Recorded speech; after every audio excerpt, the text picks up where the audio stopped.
Fala, galerinha do sexto ano, tudo bem? Sou o professor Ver Falcione, professor de História, e junto conosco, a professora Cláudia, fazendo a interpretação de Libras desta aula. Em nome da Secretaria da Educação do Estado do Paraná, sejam todos bem-vindos para esta aula, tema, aprofundamento, vamos falar um pouco sobre as fontes históricas da Roma Antiga.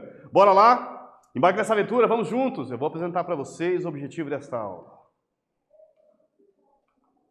Identificar as diferentes fontes históricas do período romano, que auxiliam nos estudos sobre a Roma Antiga. Quem lembra aí, galerinha do sexto ano, o que são fontes históricas? Eu sei, professor, eu sei. Então, vai lá, diga aí qual que é. É tudo aquilo que os homens deixaram, os homens e as mulheres, né? Deixaram lá no passado. Opa, muito bem, isso mesmo. Tudo, absolutamente tudo. Música, pintura, um tijolo, tudo pode ser um estudo, claro, muito bem estudado, né, bem analisado, dentro de um contexto, pode fornecer pistas sobre o passado dos seres humanos. Bacana, não? Você saberia dizer como as fontes históricas auxiliam no trabalho do historiador? Já que agora vocês tiveram uma noção do que é uma fonte histórica? Você conhece alguma fonte histórica da Roma Antiga? Gente, olha essa urna funerária. O que é isso, galerinha?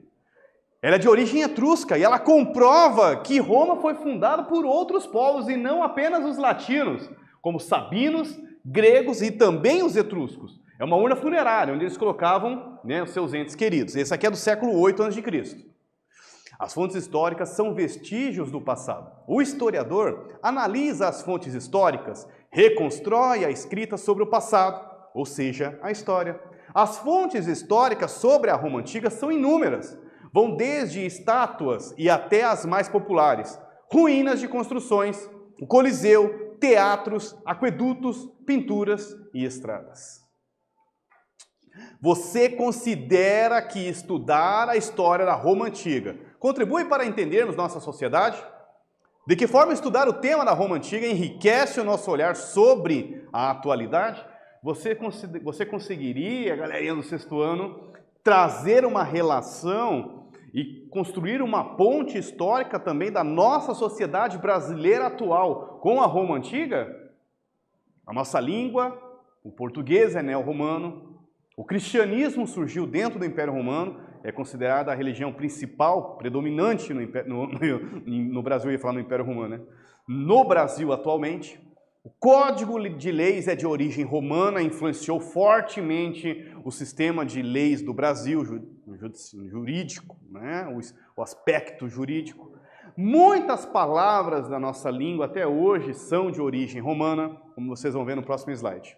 Estudar as fontes históricas de origem da Roma Antiga possibilita novos olhares com o tempo presente de nossa sociedade. O quanto estamos ligados com o passado, que apesar de tão distante geograficamente, e historicamente também, né? Está na origem da nossa língua portuguesa, no Código de Leis, na religiosidade do cristianismo, etc. Aliás, vocês sabiam que a palavra etc. é de origem latina, da língua morta do Império Romano? Olha que bacana. Ué. Agora vamos então trabalhar de uma maneira que a gente analise as três formas de fontes históricas mais ricas aí da Roma Antiga, de todos os períodos, né? Começando do início, como diz o outro, da fundação de Roma. Os mitos, a tradição oral, a origem de Roma. As formas de explicar a origem de Roma, ou melhor, os romanos inventaram várias formas através dos mitos para explicar suas origens, para explicar várias questões relacionadas à Roma Antiga, inclusive a fundação de Roma.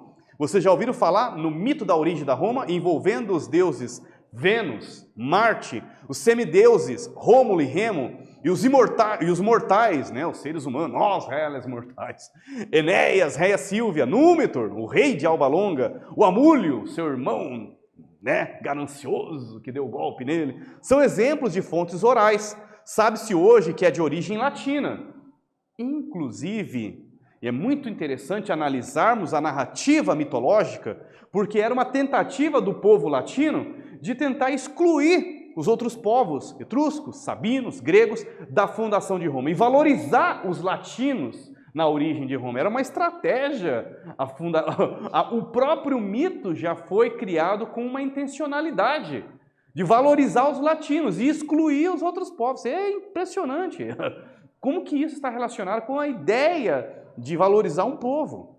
Aqui vocês têm Enéas carregando Anquises, que é cerca de 520 a.C., é uma ânfora, uma pintura negra, e o próprio mito fundador de Roma, né, está relacionado com a Guerra de Troia. Enéas é o cara da espada de Troia, que vai ser responsável por seguir ali os sobreviventes, né, proteger os sobreviventes da Guerra de Troia, fundar uma outra cidade, depois, com outra geração, vai vir a cidade de Alba Longa. Olha que bacana, eles tentando trazer uma explicação da origem de Roma relacionado aos troianos. Isso é fantástico. A estátua da loba capitolina amamentando os irmãos gêmeos Rômulo e Remo representa a origem de Roma numa versão mitológica e tornou-se uma fonte material. Loba capitolina, Museu Capitolino, né, em Roma, na Itália. Uma das polêmicas aí, ou melhor, uma das curiosidades, né, um dos mistérios da loba capitolina é que, apesar de vários estudos históricos, científicos e laboratoriais, né, sistema de iluminação que eles utilizam, né, termoluminescência, teste com carbono 14, não foi comprovado que essa estátua feita de bronze, em que período ela foi construída, ou se realmente ela foi esculpida no período, né, da fundação de Roma, na Roma antiga, na Roma monárquica, né, entre os séculos 8 e 5 a.C.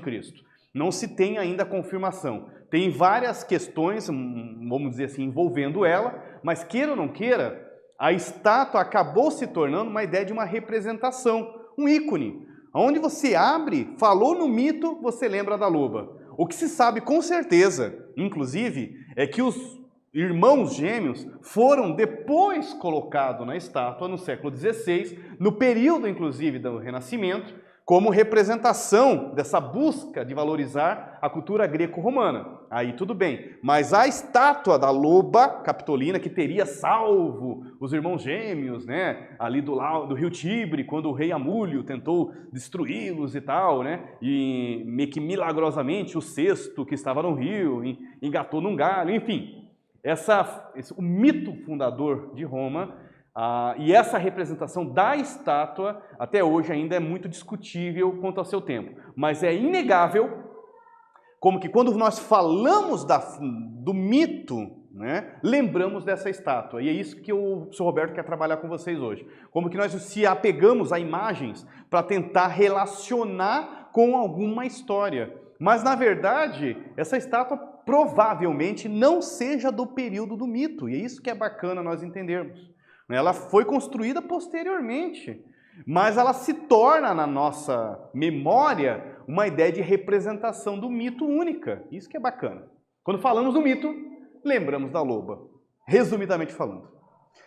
Bom, não é somente as fontes orais ou, né, a material, como vocês viram daquela estátua, mas também tem as fontes escritas, riquíssima dentro da Roma Antiga, que nos dão detalhes, inclusive, de cônsules, generais vitoriosos em batalha, que tiveram a autorização da entrada triunfal, né? A autorização de entrar com o exército na cidade de Roma para serem homenageados publicamente. É a entrada triunfal, né? Existe um chamado fastos capitolinos, que dão os nomes dos generais, inclusive. Aqui estão um exemplo desses fastos. É uma fonte escrita, também não deixa de ser uma fonte arqueológica, que dá detalhes dos nomes dos generais que foi autorizado a entrar no Império Romano, dentro da cidade de Roma, não somente no Império, na Roma República também, para serem homenageados na chamada entrada triunfal. Não é? Isso é muito importante, são detalhes riquíssimos desses generais, dos nomes das batalhas, confrontando com outras fontes, pode-se datar, inclusive, quando que foi conquistado tal território, quais guerreiros, quais povos deram mais trabalho para os romanos, e isso é o trabalho dos historiadores, fazer essa análise e confrontação de fontes históricas. Agora com vocês, copie a pergunta em seu caderno e responda sobre a origem lendária de Roma. Qual é a fonte histórica que representa a história da lenda? Daqui a pouquinho nós voltamos. Corrigimos juntos.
Voltei. Bora lá corrigir essa? Estátua da loba capitolina, produzida em bronze, apesar de sua origem não ter uma datação específica, apesar dos estudos carbono 14 e termoluminescência, a estátua que está no Museu do Capitolino, na Itália, representa a origem lendária da Roma Antiga, mas a sua datação ainda é discutível, isso é importante. Mas o que nós estamos discutindo também aqui é a questão da memória.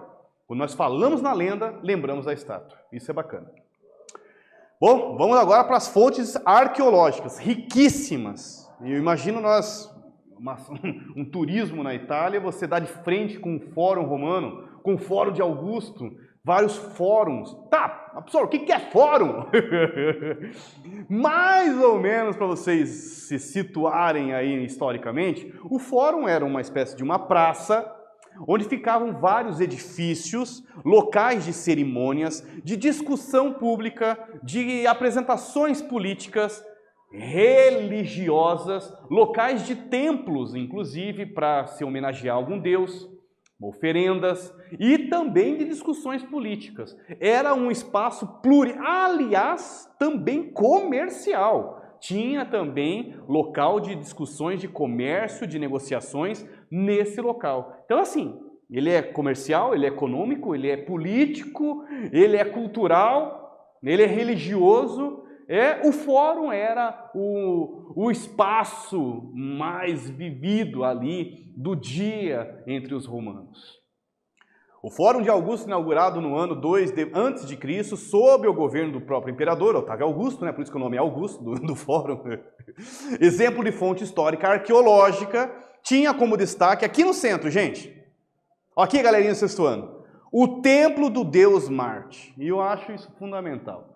Deus Marte é o deus da guerra. Nós estamos falando de um imperador general que precisou derrotar Marco Antônio, precisou derrotar... na Batalha de Acácio, não foi? Precisou derrotar várias situações, inclusive de oposições de patrícios, para se apresentar como o divino, como Augusto, passa a ser Caio Otávio Augusto, como diz o outro, né? E para valorizar o seu poder, nada melhor que homenagear quem? O deus da guerra. Ele é um imperador general, ele é um imperador que a partir da guerra vai expandir seus territórios, inclusive. E vai fortalecer o Império Romano, se tornando o primeiro imperador de Roma, inclusive. Fórum, em latim, significa mercado. Local onde estavam os principais edifícios do governo, o comércio central, além de templos. Mas que riqueza, né? Deve ser impressionante. Tem um Fórum Romano também. É considerado o principal centro comercial da Roma Antiga. Você encontra vários locais também de edifícios, templos dedicados a deuses, deus Avestal inclusive, e ele é um exemplo, os fóruns romanos são exemplos de fontes arqueológicas, fontes históricas, sítios arqueológicos que estão na Itália hoje, atualmente, no país chamado Itália, na cidade de Roma, e que ainda nos passam muito sobre a história de Roma, né? Vários edifícios, inclusive, né, locais. Olha, dá para ver aqui atrás aqui, ó, o Coliseu. Olha que impressionante, gente. Que bacana, que riqueza essa foto. Galera visitando, os turistas. Nossa, ó, chega a arrepiar. Que legal. E aí? Fórum Romano era o centro da vida pública romana, o local de cerimônias triunfais, de eleições, o local onde se realizavam discursos públicos, além de ser o centro comercial. Destaque para as colunas do templo de Saturno, que equivaleria ao imortal titã grego Cronos. Lembrando que a mitologia, ou melhor, né, o panteão, a religiosidade romana, se utilizava muito da mitologia grega, com os deuses com outros nomes, não é mesmo? E inclusive, como vocês viram aqui, Saturno, sendo representado, seria, né, uma espécie de equivaleria ao titã Cronos, né? Uma espécie de um deus do tempo.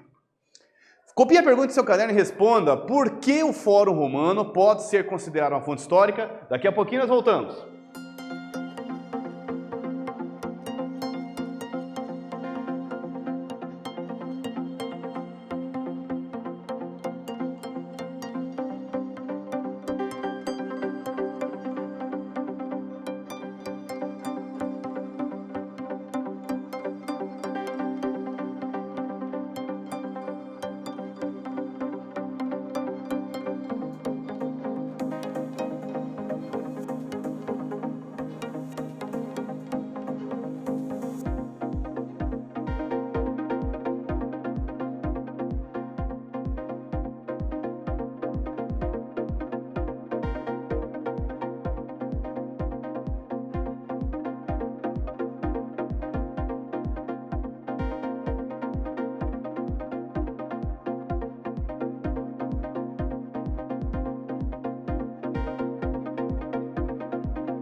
Voltei! Bora lá com os gestas junto conosco. Fórum Romano era o centro da vida pública romana, o local de cerimônias triunfais e de eleições, o local onde se realizavam discursos públicos, além de ser um centro comercial. Era também um local onde ficavam vários templos de deuses romanos. Bom, agora nós vamos analisar aí um dos maiores símbolos, né, da Roma Antiga, o Coliseu, chamado também de anfiteatro Flaviano, porque ele pegou a dinastia Flaviana. Vamos dizer que é o Maracanã da antiguidade. Porra, que é isso, professor? Mais de 50 mil romanos gritando o nome do gladiador. Quem lembram das lutas de gladiadores? Né? Uma espécie de luta muito violenta, com armaduras, com espadas, escudos, inclusive com alguns mistérios aí que ainda não foram desvendados historicamente, né? Como que conseguiram encher esse negócio de água e fazerem uma batalha marítima, uma batalha, sei lá, marítima, uma batalha com água, com barcos, gladiadores simulando uma batalha naval, né? Vamos chamar assim, simulando, né? Imagina, gente, como é que fizeram? Viraram um piscinão lá dentro? Gente, isso é impressionante. Local de execuções de muitos cristãos também, né? Jogado para os animais ferozes, famintos, devorar, e o público assistindo aquilo, Impressionante, porque se falamos muito sobre Roma civilizada, uma Roma que era o símbolo da humanidade, e com uma cultura tão bárbara, tão violenta, não é mesmo? Tão agressiva como as lutas de gladiadores. Impressionante. Mas queira ou não queira, a história do Coliseu, a sua construção em técnica de arcos, construída em 3 anéis, vocês conseguem ver o primeiro anel, segundo anel e o terceiro anel, era assim que eles construíam, as arquibancadas e sua construção. Por dentro, impressionante, um sistema uma espécie de uma arena suspensa com vários túneis subterrâneos onde deixavam os animais, os gladiadores subiam e aí faziam suas lutas no palco, na arena. Aqui vocês têm uma outra imagem, construída com tijolos, com uma técnica de construção em arco em etrusco e considerada a maior arena do Império Romano. Impressionante. É o símbolo maior, eu acho, dessa fonte histórica de Roma e que nos conta muito. Já foi, inclusive, castelo. Já passou por terremoto. A bichinha é guerreira. Está firme e forte na cidade de Roma, na Itália hoje, ok? Mas eu acho que é um maior símbolo aí da época da Roma Antiga. Copie a pergunta no seu caderno e responda. Descreva como os romanos construíram o Coliseu e por que também é chamado de Anfiteatro Flaviano. Daqui a pouquinho nós voltamos.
Voltei, bora lá corrigir essa. Construído em 3 anéis com tijolos, com técnica de construção em arco etrusco, sua capacidade de até 50 mil pessoas. Coliseu também era um anfiteatro flaviano, por ter sido construído durante a dinastia Flaviana, os imperadores Vespasiano, Tito e Domiciano. Vamos lá, estudamos que as fontes históricas dão suporte para historiadores escreverem a escrita sobre o passado de Roma. Estátuas, como a Loba Capitolínea, sítios arqueológicos no Fórum Romano de Augusto são exemplos de fontes históricas. No entanto, até uma maquete utilizada por estudos arqueológicos auxilia no trabalho de historiadores. As fontes orais, não é mesmo? Sobre os mitos, né, de fundação de Roma, né? Tudo se torna uma fonte histórica que auxilia na escrita da história. Bora lá? Espero que vocês tenham curtido essa aula junto conosco. Sou o Robertão mandando aquele abraço para vocês. Foco nos estudos, força, fé no coração, né? Até a próxima. Valeu!